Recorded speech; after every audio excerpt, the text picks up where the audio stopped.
আমরা আজকে আইডিবিতে আছি।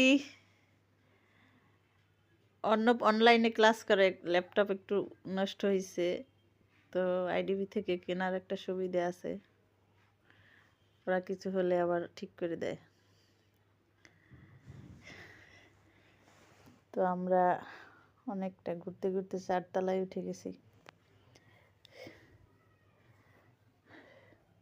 অফিস শেষে অর্ণবের বাবা আসছে, ফোন দিয়ে বলে যে আসো আইডিবিতে। পরে আমরা গেলাম, একটু ঘোরাঘুরি করছি, ভালোই লাগছে। বাইরে একটু কফি খেলে মাঝে মাঝে একটু ভালো লাগে। অনলাইন ক্লাস করে প্লাস সে গেম খেলছে, এই জন্য ল্যাপটপটা কাজ করতেছে না। ওনাদের এটা দেখলাম খুবই ভালো, টাকা লাগে না, এনে তো 10-12 হাজার টাকা নিয়ে গেছিলাম, যে কত টাকা না লাগে। মাদারবোর্ড গেছে, তারপরও কিছু দেওয়া লাগে না, এই জন্য খুব খুশি, খুব খুব।